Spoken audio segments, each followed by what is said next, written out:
Hello class 12।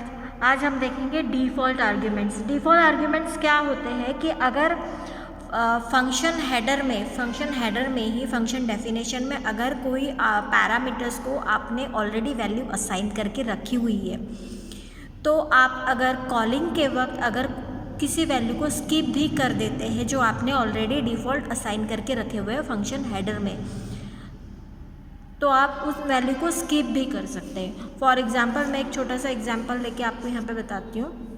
जैसे एक function definition में ले रही हूँ, डेफिनेशन फंक्शन सम नाम की, और a और b, यहाँ पे मैंने एक b की जो वैल्यू है एक डिफ़ॉल्ट असाइन कर रखी है 5। ठीक है, अभी हम क्या कर रहे हैं, c equal to a plus B and we are just printing the value of c, मतलब सम प्रिंट हो रहा है।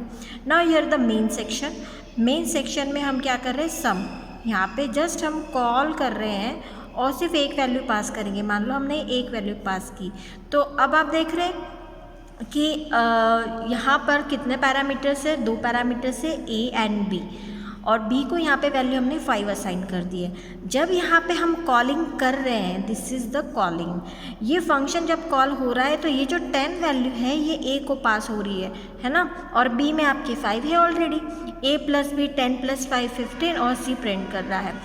दूसरा एक मैं कॉलिंग बता रही हूँ आपको, जैसे यहाँ से मैंने 10 और 20 पास किया, तो अब क्या होगा, ये जो 10 है वो a में जा रहा है और ये जो 20 है वो आपका b को असाइन हो रहा है। When you are passing the value और you are passing the arguments, जो आप आर्ग्यूमेंट की वैल्यू पास कर रहे हो वो असाइन होगी। अगर आपने स्किप कर दी है, अब यहाँ पे आप देखिए दोनों फंक्शन के कॉलिंग में देखिए डिफरेंस है। यहाँ पे एक ही आर्ग्यूमेंट आप पास कर रहे हैं और यहाँ पे 2 आर्ग्यूमेंट पास कर रहे हैं। एक आर्ग्यूमेंट पास किया तो उसने किसको असाइन किया, a को असाइन किया।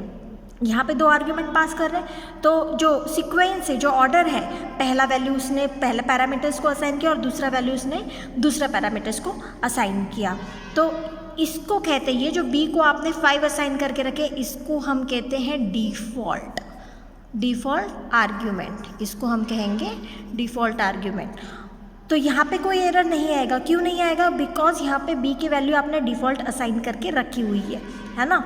और अगर आप यहाँ पे डिफ़ॉल्ट असाइन ना करते, इन केस अगर आप फंक्शन की डेफिनेशन आपकी इस तरीके से होती, def sum a comma b, तो इस केस में ये जो कॉलिंग है यहाँ पे वो एरर क्रिएट करता। तो लेट्स स्टार्ट विथ टॉपिक। अभी आपको थोड़ा बहुत समझ में आ गया होगा, थोड़ा कंसेप्ट तो कि डिफ़ॉल्ट आर्ग्यूमेंट होता क्या है।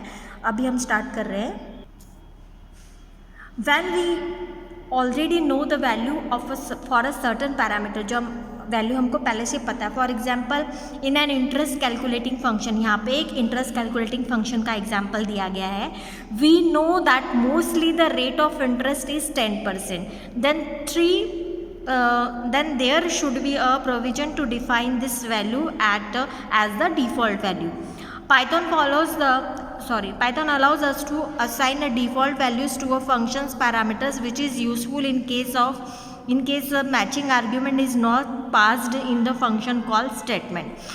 The default values are specified in the function header for a function definition. यहाँ पे एक एग्जाम्पल दिया गया इंटरेस्ट का, आप देख रहे हैं, जैसे डेफ इंटरेस्ट प्रिंसिपल। अभी से इंटरेस्ट नाम के फंक्शन में कितने पैरामीटर्स है, 3 पैरामीटर है, प्रिंसिपल, टाइम और रेट। यहाँ पे आप देख रहे हैं कि रेट को जो है वैल्यू असाइन करके रखी हुई है, तो इसको हम कहेंगे डिफ़ॉल्ट आर्ग्यूमेंट या default parameter. This the default value for a parameter rate if in function call the value for a rate is not provided. मतलब जब कॉलिंग करोगे आप, तो यहाँ पे कॉलिंग के वक्त सिर्फ 2 वैल्यू पास की तो भी वो कोई एरर नहीं देगा, बिकॉज जो थर्ड वैल्यू है वो आपकी डिफ़ॉल्ट है। तो जो डिफ़ॉल्ट वैल्यू है वो उसी वैल्यू के साथ कैलकुलेशन करेगा। The default value is specified in a manner syntactically similar to a variable initialization. Default value जो असाइन की जाती है, नॉर्मली इनिशियलाइजेशन होता है, जैसे भी किसी वेरिएबल को हम वैल्यू इनिशियलाइज करते हैं उसी तरीके से। The above function declaration provides a default value of 0.10 to the parameter rate. अब रेट को ये वैल्यू असाइन करके रखी हुई है। अब ये देखिए, आप कॉलिंग देखिए, कॉलिंग के वक्त क्या हो रहा है, इंटरेस्ट 5400, 2 वैल्यू यहाँ से पास की, 2 वैल्यू पास की, तो ये जो पहली वैल्यू है ये 5400 ये किसको असाइन होगी, प्रिंसिपल को असाइन हुई। उसके बाद में ये जो 2 है ये किसको असाइन हो रहा है, टाइम को असाइन हो रहा है। यहाँ पे आप देख रहे हैं कॉलिंग में जो तीसरी वैल्यू है वो स्किप है ना, तो ये जो तीसरी वैल्यू रेट की है ये डिफ़ॉल्ट वैल्यू ले रहा है। Then the value 5400 is passed to the parameter principal to the value, and the value 2 is passed to the second parameter time. And since the third argument rate is missing, its default value, that is 0.10, is used for the rate. But if the function call provided all 3 arguments as shown below. लेकिन अभी यहाँ पे देखिए, इस version में आप देख रहे हैं कि यहाँ से 2 पैरामीटर्स पास किए, 2 आर्ग्यूमेंट पास किए हैं, लेकिन इसमें देखिए यहाँ पे 3 आर्ग्यूमेंट्स पास किए। ये प्रिंसिपल अमाउंट भी दी है, ये टाइम भी दिया है और ये रेट भी दिया है। इस केस में क्या होगा, जो आप पास कर रहे हैं उस वैल्यू के साथ ही कैलकुलेट करेगा। मतलब जो आपने डिफ़ॉल्ट असाइन करके रखी थी 0.10, अब ये उसको लेगा क्या, नहीं, आप जो पास कर रहे हैं ये उसको लेगा कैलकुलेशन में। Then the parameter principal gets the value 6100, time gets 3, and the parameter rate gets value 0.15. That means the default value assigned in the function header are considered only if no value is provided for that parameter in the function call statement. मतलब कि वो default value तभी लेगा जब आप function calling के वक्त उस वैल्यू को स्किप कर रहे हैं तभी।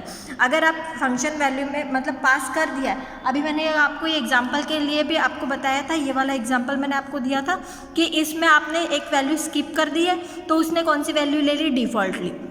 यहाँ पे आपने पास किए तो वो कौन सी ले रहा है, जो आप पास कर रहे हो वो वाली वैल्यू ले रहा है वो। तो कोई कन्फ्यूजन तो नहीं है इसमें।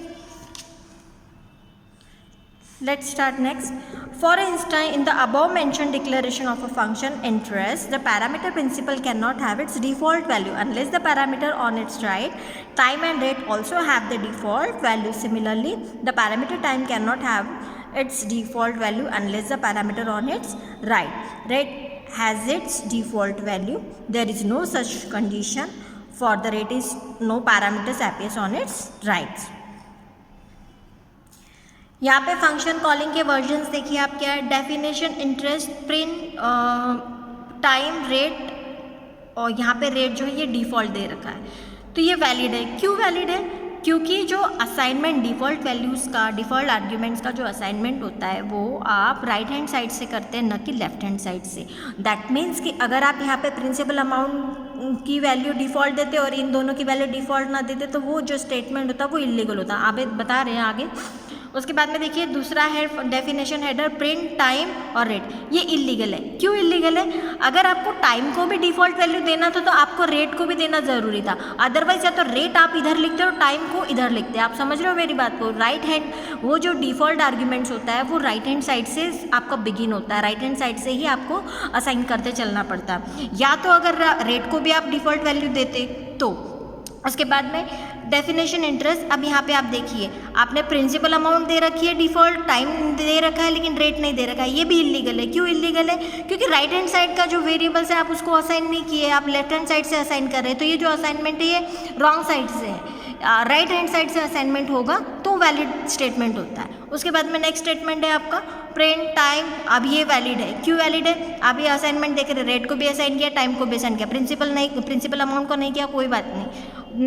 नेक्स्ट में देखिए आप तीनों भी डिफ़ॉल्ट वैल्यू दे रखी, तो दिस इज ऑल्सो वैलिड और legal statement. Next, default arguments are useful in a situation where some parameters always have the same value. जब भी कुछ पैरामीटर्स की वैल्यू जो ऑलवेज सेम ही होती है तो बार बार उसको पास करने की ज़रूरत ना पड़े, उसके लिए ये यूजफुल होते हैं default arguments. Also they provide a greater flexibility to the programmers. अभी इसके कुछ एडवांटेजेस है डिफ़ॉल्ट वैल्यूज़ के। They can be use to add a new parameter to the existing function, और they can be use to combine a similar function into a one.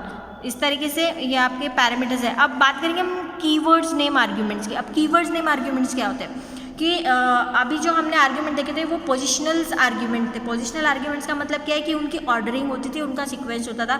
जिस orders में वो definition function definition के header में जिस sequence में उन्हें declare किया जाता था, जैसे डिफाइन किया जाता था, उसी वे में कॉलिंग भी किया जाता था।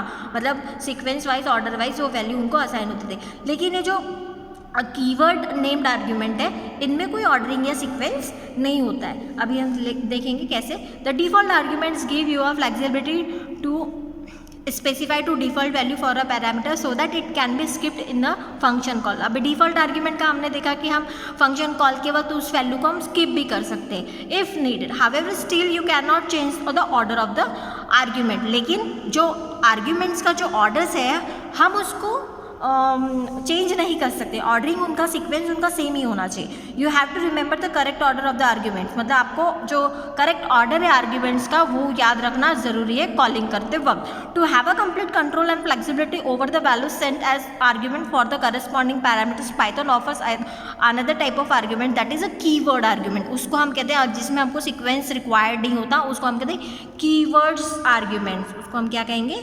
Keywords argument. Python offer a way of writing function call where you can write any argument in order provided you name the argument when calling the function as shown below। अब यहाँ पे वही interest function को लेके चल रहे हैं। यहाँ पे देखिए आप ये कॉलिंग फंक्शन है, कॉलिंग में आप देख रहे हैं प्रिंट मतलब प्रिंसिपल अमाउंट, टाइम और रेट, इन तीनों को वैल्यू असाइन करके पास की है। अब यहाँ पे दूसरे वर्जन में आप देखिए टाइम को पहले दिया है, फिर प्रिंसिपल अमाउंट को और फिर रेट को दिया।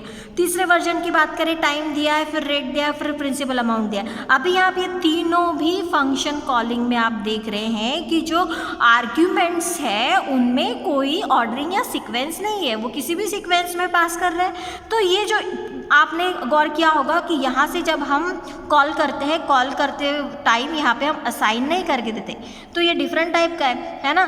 इसको कहे जाते हैं कीवर्ड आर्ग्यूमेंट्स। कीवर्ड आर्ग्यूमेंट्स मतलब जब आपने फंक्शन हेडर में, फंक्शन डेफिनेशन में सेम यही पैरामीटर्स आपने लिख रखे हैं और सेम यही आर्ग्यूमेंट्स आप यहाँ से असाइन करके पास कर रहे हैं, इसको कहे जाते हैं कीवर्ड आर्ग्यूमेंट्स। तो कीवर्ड आर्ग्यूमेंट अगर आप दे रहे हैं तो इनमें जो सीक्वेंस है वो ज़रूरी नहीं है, आप किसी भी ऑर्डर में या किसी भी सीक्वेंस में कॉल कर सकते हैं। All the above function calls are valid now even if the order of argument does not match the order of the parameters as defined. The first call above, print gets 2000, time gets as 2 and rate as 0.10. Second में हम देखेंगे कि print कितना ले रहा है 2600, time 4 and rate 0.09। Third में देखेंगे time 2000, print 2000, time 2 and rate is 0.12। This way of specifying names for this value being passed in the function call is known as the keywords argument। तो keywords argument में आपको थोड़ा बहुत समझ में आया होगा कि जो argument sequence होता है वो sequence आपका ज़रूरी नहीं कि उसी sequence में हो जैसे ऊपर definition में दिया गया है। इसी के आधार पर एक छोटा सा एग्जाम्पल हम लेते हैं। जैसे एक definition है और यहाँ पे सम नाम का ही एक फंक्शन ले रहे हैं, ए और बी, ये दो वैल्यू दिए हैं और सम कर रहे हैं ए प्लस बी और प्रिंट करेंगे यहाँ पे प्रिंट सी। यहाँ पे हम देखेंगे कॉल करते वक्त, यहाँ से जब हम फंक्शन को कॉल कर रहे हैं तो यहाँ पे हम असाइन कर देते हैं जैसे b equal to 5 and a equal to 10। तो इसमें कोई एरर नहीं आएगा। क्यों नहीं आएगा? क्योंकि ये जो आर्ग्यूमेंट्स है ये कीवर्ड आर्ग्यूमेंट्स है, इनको हम क्या कहेंगे? Keyword argument. अभी आपने देखा था हम क्या पास कर रहे थे, डायरेक्टली वैल्यू पास कर रहे थे। अभी हम क्या कर रहे हैं, उन वेरिएबल को लिख रहे हैं जो आपके फंक्शन हेडर में है, तो इनको हम कहते हैं keyword argument with value passing, with value initialising. Now let's start with using multiple argument types together। multiple argument types together मतलब अभी हमने किस तरीके के आर्ग्यूमेंट देखे, डिफ़ॉल्ट आर्ग्यूमेंट देखे, पोजिशनल आर्ग्यूमेंट देखे, कीवर्ड आर्ग्यूमेंट देखे। तो मल्टीपल टाइप्स के जो आर्ग्यूमेंट्स हैं उनको एक साथ कैसे भेजा जाएगा।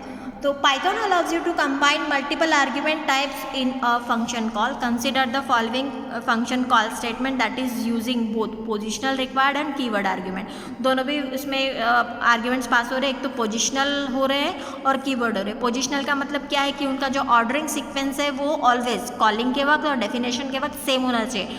अब कीवर्ड आर्ग्यूमेंट अभी हमने देखा कि जो सीक्वेंस है वो नेसेसरी नहीं है, वो कीवर्ड आर्ग्यूमेंट्स होते हैं। अब यहाँ पे आप देखेंगे इंटरेस्ट में यहाँ से कॉलिंग हो रही है 5000 पास किया और ये जो है ये आपका ये कीवर्ड आर्ग्यूमेंट है, बराबर। अब the first argument value 5000 in the above statement is representing as a positional argument. क्यों पोजिशनल आर्ग्यूमेंट? क्योंकि कोई ऐसी वैल्यू यहाँ पे दी नहीं है। अगर हम यहाँ पे प्रिंट करके लिखते, प्रिंट इक्वल टू 5000 लिखते तो फिर वो आपका कीवर्ड आर्ग्यूमेंट हो जाता है ना। It will be assign to the first parameter on the basis of its position, position के अकॉर्डिंग पहले पैरामीटर को वो वैल्यू असाइन करेगा। The second argument time 5 equal to 5 representing the keyword argument और named argument. The above function call also skip the argument rate for which value is define in the function header. इसने अब यहाँ पे rate की value इसने skip की है। Rate value skip की है मतलब क्या, वो जो रेट की वैल्यू डिफाइन करके रखी थी आपने पहले डिफॉल्ट आर्ग्यूमेंट जब हमने देखा तो रेट की वैल्यू थी वो डिफॉल्ट आर्ग्यूमेंट असाइन करके रखा हुआ था। Rules for the combining all 3 types of argument, अब इसके कुछ रूल्स भी है। An argument list must first contain positional required argument followed by an keyword argument. उसके बाद में कीवर्ड आर्ग्यूमेंट होना चाहिए। Keyword argument should be taken from the required argument preferably and you can not specify value for an argument more than once. यहाँ पे आप देख रहे हैं एक डेफिनेशन है इंटरेस्ट, प्रिंट, सीसी और टाइम और रेट। यहाँ पे दो वैल्यू जो है डिफ़ॉल्ट है और ये आपकी पोजिशनल है। अभी यहाँ पे कुछ टेबल्स है, इस टेबल के थ्रू आपको समझ में आएगा कि यहाँ पे हम देख रहे हैं कि interest print equal to 3000 and CC. अब ये दोनों भी क्या है आपकी कीवर्ड आर्ग्यूमेंट है ना। Non default values provided as named argument, कोई नॉन डिफ़ॉल्ट वैल्यू है जो नेम्ड आर्ग्यूमेंट हम असाइन करें। उसके बाद में यहाँ पे हम देख रहे हैं यहाँ पे जो रेट है, रेट को भी वैल्यू अपने पास की है प्रिंट और सीसी, तो ये भी लीगल है। क्यों लीगल है? क्योंकि ये सभी नेम्ड आर्ग्यूमेंट है, कीवर्ड आर्ग्यूमेंट है ना। The keyword argument can be use in any order, इनका कोई सीक्वेंस तो होता नहीं है। And for the argument skip there is a default value, और जो आर्ग्यूमेंट स्किप है वो आपकी डिफ़ॉल्ट वैल्यू ले लेगी। उसके बाद में इंटरेस्ट है, अभी इंटरेस्ट में देखेंगे सीसी, रेट और प्रिंट, ये भी लीगल है। क्यों लीगल है? क्योंकि ये भी कीवर्ड आर्ग्यूमेंट है और we can give a values in any order, that is why it is legal. फिर बाद में 5000 और 5003 एंड रेट, तो ये भी लीगल है। क्यों लीगल है? क्योंकि पोजिशनल आर्ग्यूमेंट पहले ले लिए, बाद में नेम्ड आर्ग्यूमेंट है। देखो, positional argument before keyword argument, for skip argument there is a default value, और जो वैल्यू आपने स्किप कर दिया वो डिफ़ॉल्ट वैल्यू लेगा। उसके बाद में इंटरेस्ट रेट इक्वल टू, ये इलीगल है। क्यों इलीगल है? अब आप देख रहे हैं यहाँ पे ये जो नेम्ड आर्ग्यूमेंट है, कीवर्ड आर्ग्यूमेंट है, वो पोजिशनल के पहले असाइन किया है, तो ऐसा नहीं चलता है। पहले आपका पोजिशनल होना चाहिए, उसके बाद में नेम्ड आर्ग्यूमेंट या कीवर्ड आर्ग्यूमेंट होने चाहिए। तो रीज़न देखेंगे, keyword argument before positional argument, ये आपको ध्यान में रखने वाली चीज़ है कि जो नेम्ड आर्ग्यूमेंट होते हैं या कीवर्ड आर्ग्यूमेंट होते हैं उनको पहले नहीं लिखते हैं, पहले हम पोजिशनल आर्ग्यूमेंट लिखते हैं, उसके बाद में हम नेम्ड या कीवर्ड आर्ग्यूमेंट लिखते हैं। उसके बाद में इंटरेस्ट 5000 प्रिंट सीसी, ये भी इलीगल है। क्यों इलीगल है? क्योंकि देखो, पहला वैल्यू जो पोजिशनल वैल्यू लिखा है उसमें 5000, अब ये जो पहला आर्ग्यूमेंट है उसने प्रिंसिपल अमाउंट को असाइन किया, दोबारा से यहाँ पे प्रिंसिपल अमाउंट को आप कीवर्ड आर्ग्यूमेंट दोबारा से असाइन कर रहे हो, तो ये इलीगल होगा। क्यों? क्योंकि मल्टीपल असाइनमेंट हो रहा है यहाँ पे। Multiple values provided for print once as a positional argument as again as a keyword argument. पहले तो उसने ले लिया पोजिशनल आर्ग्यूमेंट में, दूसरा जो है वो कीवर्ड एज आर्ग्यूमेंट ले लिया, इस वजह से इलीगल है।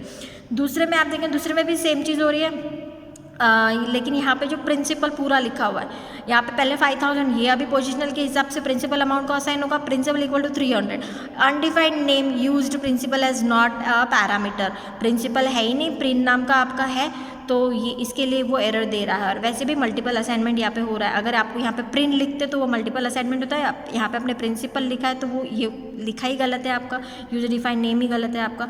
दूसरी चीज़ ये 500 time equal to and rate equal to 0.8 illegal है। Required argument CC is missing, CC missing है। अब चूंकि सीसी उसने डिफ़ॉल्ट भी नहीं दे रखा है और यहाँ पे वैल्यू भी आपने स्किप कर रखी है, तो ये भी इनवैलिड है या इलीगल स्टेटमेंट है।